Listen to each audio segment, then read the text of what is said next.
Assalamualaikum warahmatullahi wabarakatuh. Kembali lagi dengan Depati Podcast dalam rangka Hari Kesehatan Nasional ke-59 dan juga Hari Ulang Tahun Depati Bahrin ke-53. Sebelumnya perkenalkan, saya Dr. Anabella yang akan menjadi host di podcast hari ini. Sebelum kita memulai podcast, izinkan saya untuk melantunkan pantun terlebih dahulu. Ada timur dan selatan, ada barat dan juga utara. Selamat siang kuucapkan untuk sahabat Depati semua. Jadi hari ini kita kedatangan narasumber nih, yaitu adalah Dr. Sopika, spesialis gizi klinik. Boleh dok diperkenalkan dirinya dok? Halo, salam Depati. Ya, perkenalkan saya Dr. Sopika Umaya, Magister Gizi Spesialis Gizi Klinik. Sehari-hari saya bertugas di RSUD Depati Bahrin. Baik dok, jadi hari ini kita akan membahas topik, yaitu adalah kupas tuntas praktik pemberian makan yang benar pada anak. Dari judulnya nih dok, cocok ya dok untuk ibu-ibu yang mungkin kebingungan nih dok, gimana sih sebenarnya cara pemberian makan yang baik pada anak. Mungkin dok boleh jelasin sedikit dok, gimana sih dok cara pemberiannya? Iya, terima kasih dok. Jadi sebenarnya ada 3 poin aturan makan yang benar pada anak ya. Jadi basic feeding rules-nya. Pertama adalah jadwal makannya ya. Yang pasti kita harus bikin jadwal nih. Jadwal makannya harus teratur ya. Dibiasakan dari sedini mungkin untuk disiplin juga ya. Biasanya untuk anak usia 6 bulan kita memberikan makan itu sekitar 2-3 kali makan utama dengan cemilan atau selingannya 1-2 kali. Nah, kalau untuk anak di atas 1 tahun biasanya kita berikan 3-4 kali makan utama dengan selingan 1-2 kali. Kemudian ada juga tambahan susu ya, masih tetap bisa diberikan sekitar 2-3 kali seharinya. Kemudian yang pasti setiap kali episode makan itu tidak lebih dari 30 menit ya. 30 menit ya, jangan lama-lama, jangan dibawa muter-muter ke sekeliling komplek, ujung-ujungnya udah berapa jam gitu ya. Jadi setiap episode makan itu paling lama itu 30 menit ya. Kemudian di antara waktu makan harus hanya diberikan air putih saja. Jadi jangan sampai nanti anaknya nggak mau makan terus dikasih susu gitu, karena belum jadwalnya susu tapi dia udah minum susu untuk menggantikan makanan yang tadi tidak dimakan gitu ya. Jadi di antara waktu makan hanya diberikan air putih. Kemudian poin aturan makan yang kedua yaitu prosedur makannya harus benar ya. Jadi mulai dari porsinya kecil dulu ya. Kemudian anak itu harus didorong untuk makan sendiri ya. Jika misalnya anak tuh nggak mau makan, dia mengatupkan mulut, memalingkan kepala ya, atau menangis, ya tawarkan kembali makanannya. Kalau udah 10-15 menit anak masih nggak mau makan, ya akhiri proses makannya. Kemudian yang ketiga adalah poin aturan makannya adalah terkait dengan lingkungan atau situasi makan yang menyenangkan. Menyenangkan di sini ya artinya perlu ditekankan tidak ada distraksi ya, baik itu mainan, mungkin televisi, gadget ya pada waktu makan. Kemudian tanpa paksaan ya. Jadi artinya proses makan itu selain melibatkan si anak dengan makanannya itu sendiri ya, nanti juga terdapat orang ketiga nih, yaitu ibunya, pengasuhnya, neninya, babysitternya gitu ya, atau neneknya ya. Nah, hak pengasuh atau ibunya tadi untuk menentukan what, where, and when to be eat ya. Sedangkan hak anak adalah untuk menentukan how much to be eat. Jadi seberapa banyak sih yang harus dimakan itu adalah haknya anak gitu ya. Nanti anaknya yang akan menentukan bioritme tersendiri untuk menentukan kapan sih dia ngerasain lapar dan kenyangnya. Jadi keberhasilan proses makan itu dipengaruhi oleh ketiga komponen tersebut. Khususnya ya hubungan yang harmonis ya, artinya tanpa paksaan antara si anak dengan si ibunya. Mungkin seperti itu dok ya. Iya dok. Berarti ibu tuh nggak perlu terlalu berambisi untuk menghabiskan satu. Betul dok, ya, dok, karena satu piring. hak anak yang menentukan how much, berapa banyak sih yang harus dia makan gitu ya. Berarti makanan juga banyak tanpa distraksi ya dok. Misalnya kan kalau makan kan kayak lihat burungnya makan, kamu juga makan kayak gitu dok. Iya. Berarti harus benar-benar Benar-benar dikondisikan dia fokus, ya ya dok. untuk makan tersebut. Mungkin nih dok kan di usia 6 bulan ke atas kan udah mulai MPASI. Kan mungkin untuk ibu-ibu mungkin masih kebingungan nih dok, sebenarnya jenis makanan apa aja sih dok yang bisa diperkenalkan untuk anaknya ketika memulai MPASI? Ya, yang pasti MPASI kalau yang pertama dulu ya, kalau zaman anak saya kecil dulu kayaknya dikasih tepung gasol, berikut ASI ya. Kalau sekarang nggak gitu lagi ya. Jadi seperti komponen makan orang dewasa aja komposisinya gitu ya.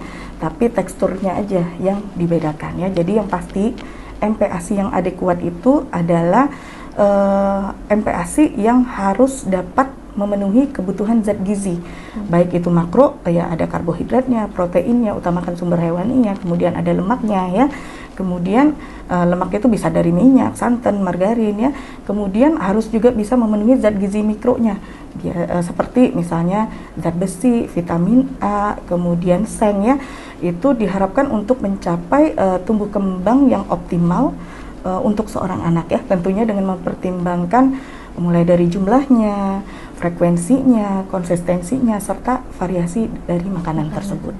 Yang paling penting adalah variasikan makanannya ya. Jadi biasanya di usia 6 sampai 9 bulan itu adalah periode kritisnya ya.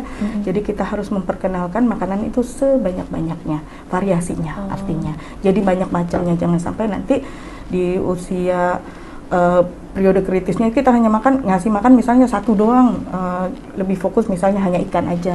Jadi enaknya ke depannya jadi lebih ada masalah makan, pilih-pilih makanan. Jadi karena dia tidak diperkenalkan di periode kritisnya tersebut ya.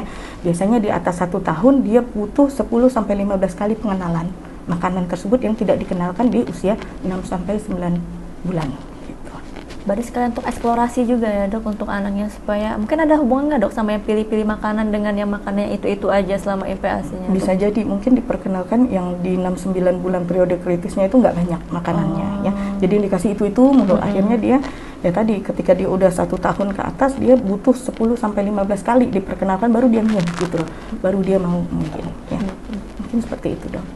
Mungkin selanjutnya nih dok, kan tekstur MPASI kan beda-beda nih dok, ada yang ibunya tuh di blender makanannya, ada yang ditumbuk-tumbuk, ada juga yang cuma ditekan-tekan kayak gitu. Sebenarnya tekstur MPASI yang baik itu gimana sih dok? Oh ya, terima kasih dok. Jadi di usia 6 sampai 9 bulan ya, jadi teksturnya itu mulai dari bubur halus dan lembut, cukup kental ya, tidak terlalu encer. Ya, jadi artinya kental di sini pada waktu diletakkan di sendok itu tidak mudah tumpah, gitu ya. Karena kalau bubur yang kental ini biasanya mengandung lebih banyak energi dibandingkan makanan yang encer ataupun berkuah, gitu ya. Nah nanti itu akan ditingkatkan bertahap teksturnya menjadi lebih kasar seiring dengan bertambah usianya bayi. Jadi biasanya di usia 9 sampai 12 bulan mulai naik tuh teksturnya ke cincang halus atau disaring kasar ya, dan teksturnya nanti terus meningkat sampai benar-benar makin kasar ya, atau bahkan di usia 8 bulan itu mulai kita ajarkan untuk melatih makan sendiri ya, mungkin bisa diberikan kayak finger food yang bisa dipegang oleh anak ya. Nanti di usia 12 bulan ke atas ya, teksturnya itu sama dengan makanan keluarga ya, bila perlu masih bisa dicincang kasar gitu. Jadi udah table food seperti makanan keluarga gitu. Berarti di usia 9 bulan tuh udah boleh dok anaknya tuh makan pakai tangannya sendiri seperti finger food kata dokter tadi? Boleh. 8 Okay. bulan ya mulai diperkenalkan. 8 bulan. Kini dok, ada juga dok mengatakan kalau katanya anak yang di bawah 9 bulan dok apabila dikasih terlalu banyak serat itu malah sering sembelit ya dok jadinya dok? Iya benar ya, jadi seratnya itu yang bikin konsistensi dari feses itu makin padat berisi gitu ya, jadi akhirnya bawaannya tuh sembelit, konstipasi gitu. Jadi akan lebih bagus kalau memang serat itu tidak diberikan terlalu banyak gitu ya. Makanya kalau zaman dulu kan kalau kita anak-anaknya kalau mau sehat itu harus diberikan banyak makan sayur dan buah. Nah, kalau sekarang konsepnya adalah sayur dan buah itu cukup diperkenalkan saja, jadi tidak mendominasi proporsi dari makanannya sehari-hari gitu ya. Jadi cukup diperkenalkan dan jumlahnya nggak banyak-banyak. Nah kalau memang sembelit ya harus porsi air putihnya mungkin ya yang harus sayurnya diperbanyak berarti ya, dok ya. Okay. Kemudian nih dok, tadi kan udah bahas tentang anak yang MPASI di bawah 1 tahun. Nah kalau anak yang udah di atas 1 tahun nih dok, gimana sih dok cara mengatur komposisi makan anak dok? Maksudnya berapa banyak karbohidratnya, proteinnya berapa banyak kayak gitu dok? Iya, kalau komposisi makanan di atas 1 tahun ya sama aja ya seperti makanan kita pada umumnya gitu ya, table food ya. Yang pasti ada karbohidratnya. Karbohidratnya biasanya persentasenya itu sekitar 35 sampai 60% total kalori ya. Nah, karbohidrat ini kan penting sebagai sumber energi ya untuk tumbuh kembang optimalnya bayi ya. Dan karbohidrat ini juga diperlukan untuk membuat protein pada empasi itu digunakan secara efisien. Jadi kalau kita kebanyakan makan protein aja tapi karbo lemaknya juga nggak proporsional gitu ya. Akhirnya protein tersebut bukannya digunakan sebagai untuk bertambah tinggi tapi digunakan sebagai untuk energi gitu ya. Jadi penting banget untuk proporsinya itu tepat gitu ya. Yang tadi komposisinya mungkin sekitar di 35 sampai 60% dari total kalori ya. Kalau protein itu biasanya komposisinya di sekitar 10 sampai 20% dari total kalori ya. Kemudian kalau lemak kita biasanya pakai komposisinya tuh di sekitar 30 sampai 45% dari total kalori. Jadi kalau misalnya diumpamakan nih mungkin ya untuk pemberian makan bayi di atas 1 tahun gitu ya, mungkin bisa pakai 5 sendok makan nasi gitu ya, nanti ditambahkan dengan hati ayam mungkin sekitar 55 gram, nanti ditambahkan dengan minyak gitu ya, sekitar 7,5 gram bisa ya, atau 5 sampai 7,5 gram, nanti ditambahkan dengan ya mungkin sayur-sayuran kayak bayam dan wortel hanya 20 gram aja, jadi nggak terlalu banyak, dan bisa juga ditambahkan oleh garam dan gula. Ya, mungkin seperti itu ya dok ya. Berarti untuk pemberian susu juga boleh ya dok, untuk anak-anak yang di atas 1 tahun? Boleh. Ya, untuk menambah dari makanan yang sudah ada makanan utamanya ya dok? Iya, tadi kan saya informasikan bahwa pemberian susu bisa 2 sampai 3 kali ya, masih ada tempatnya gitu ya. Tapi jangan diberikan berbarengan dengan makan utama gitu, karena nanti akan menghambat penyerapan zat gizi tertentu. Misalnya susu yang tinggi kalsium itu akan menghambat penyerapan zat besi. Mungkin dok yang terakhir dok, take home message dok, atau pesan-pesan yang ingin diberikan kepada masyarakat nih dok tentang pola makan anak ini. Pesan-pesan ya, yang pasti ajarkan anak untuk makan makanan yang sehat gitu ya, karena makanan yang kita makan itu bisa menjadi bentuk obat yang paling aman dan paling kuat, atau bahkan merupakan bentuk racun yang paling lambat gitu ya. Artinya ketersediaan pilihan nutrisi yang buruk tentu akan berdampak besar nih pada apa yang kita makan. Begitu juga dengan kalau nutrisi yang kita berikan itu baik, tentunya akan membantu untuk tumbuh kembang anak yang optimal. Sehingga ya tadi paling penting adalah zero stunting ya, yang diharapkan pada tahun-tahun mendatang. Mungkin seperti itu dok. Gitu ya dok ya. Terima kasih banyak ya dok atas informasi yang telah diberikan. Memang sangat menarik sekali dok kalau membahas tentang makan anak ini. Kemudian sebelum kita menutup podcast ini, izinkan saya untuk mengucapkan pantun terlebih dahulu. Kerja lembur di akhir pekan, jangan lupa untuk rehat.